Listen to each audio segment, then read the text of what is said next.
Hi everyone, and welcome to Historical Selfie. Today we're in the village of Deerfield, Massachusetts, and we're here to learn about the 1704 raid that is still widely discussed and studied. I'm in front of a sycamore tree, and the English back then called this a buttonball tree.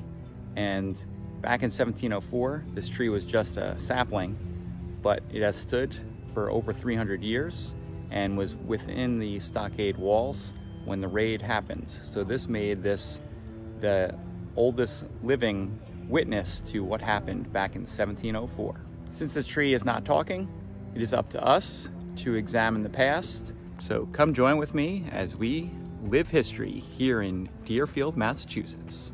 What attracted the English settlers to this area was the land. And this is part of the Connecticut River Valley, and this is some of the most desirable farmland in the world.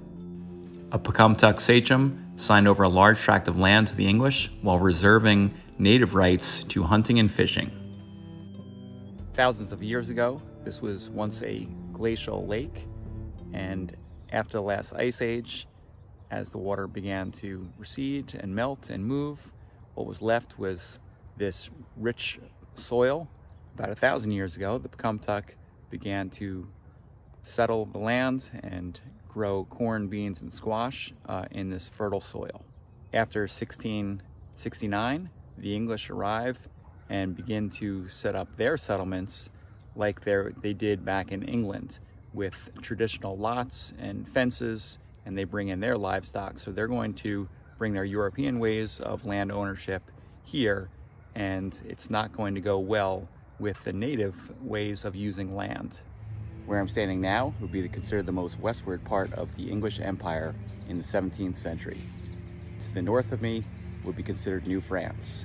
And here along this edge is where the tension would build. From 1690 to 1730, Deerfield was under constant attack from the many ongoing wars of what we call collectively the French and Indian Wars.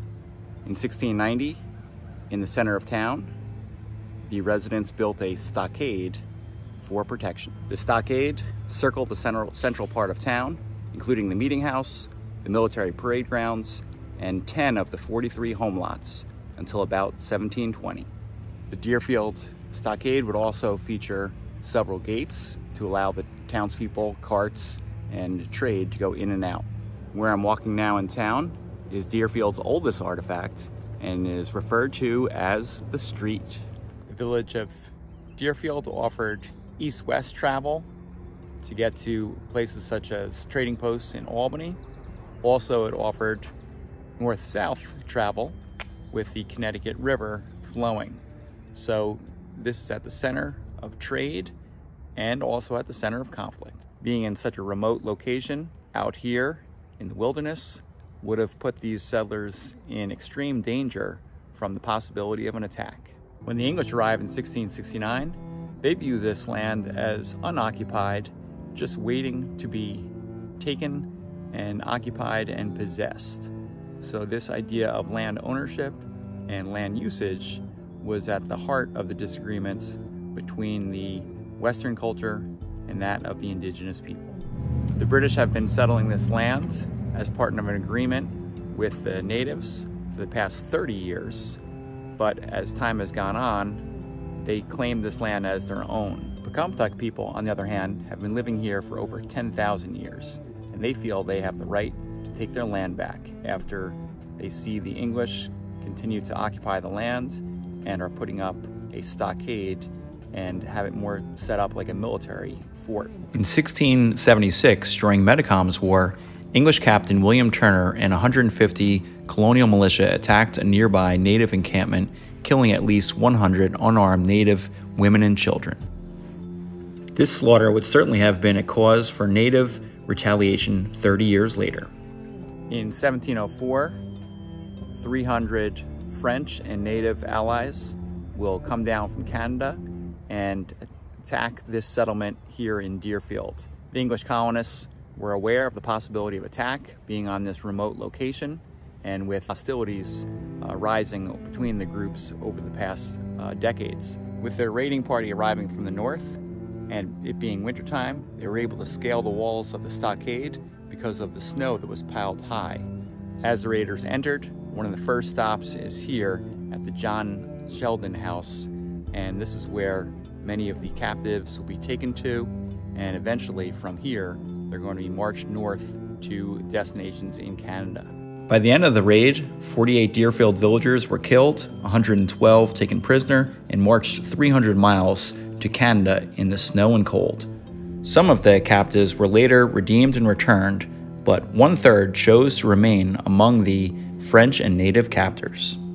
Over the past 300 years, the town of Deerfield has kept the story alive of the raid of 1704. Although none of the early structures remain that the English built, in the 1930s, put up a replica house of the John Sheldon House, or the Old Indian House.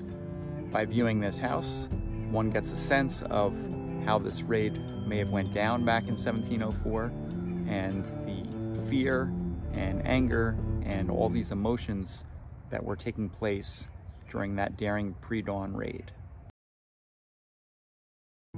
So I'm here at the Memorial Hall Museum in Deerfield, and this is where we have evidence of this raid in 1704 with the John Sheldon door.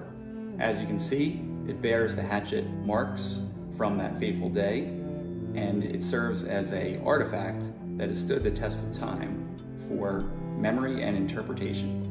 If you look closely, you'll see how John Sheldon had the door fortified because he understood that an attack was imminent. When Memorial Hall was created in 1880, it served to interpretation primarily from the English point of view. And you can see that is evident too. Here's the original memorial wall, and you'll see they've changed some of the terminology as well over time. So language changes as we look back, and it's important to study the changes in language. Here we have the back of the door, and here's where the colonists were defending themselves against the raiders from the outside. So you can imagine the feelings and the traumatic effect of waking up in the middle of the night to feeling a home invasion taking place. Over time, this door has offered very different interpretations of the event, and it can be seen as a symbol of pioneering strength, and it can also be seen as resistance to colonization and assimilation. So it's all about point of view. This current exhibit was created in 2004 to commemorate the 300th anniversary of the raid.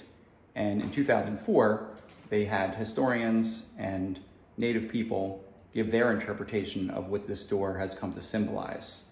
So over time, now we have more than just the European perspective, but also we have the native perspective as well. For centuries, this doorway has offered a visual reminder of the past and has offered a symbolic doorway to the past as well. Now, what we want to do is look at these words that are here in the exhibit that were written, some going back to the 1880s and some going all the way to 2004.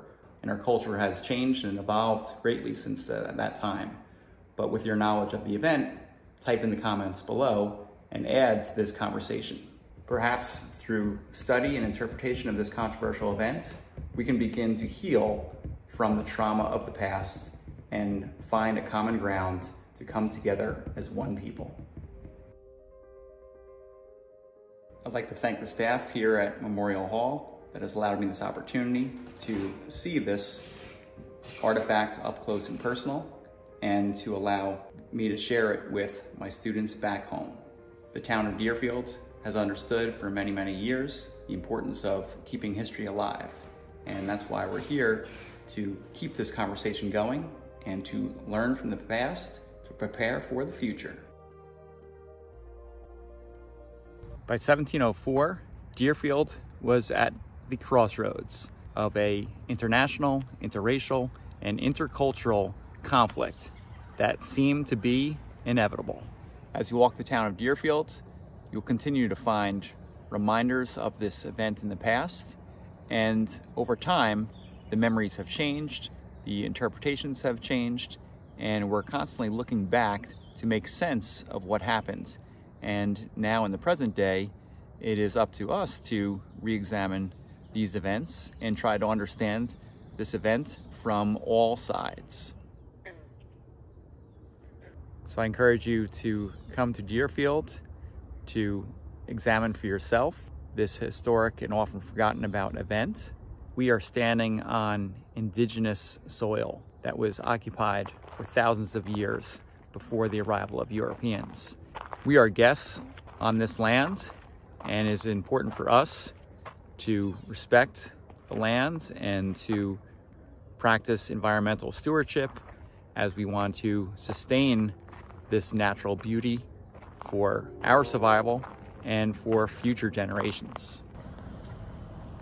So as we go through the path of life, that we must share these resources, and we have a responsibility to get along with our neighbors and to search for a more cooperative and sustainable future. So this concludes my tour of Deerfield, Massachusetts, and I would like to thank the National Endowment for the Humanities for sponsoring Living on the Edge of Empire. I've learned a lot this week, and hopefully you've learned a little something about this place from this video. So thanks for watching, and keep living history. Peace.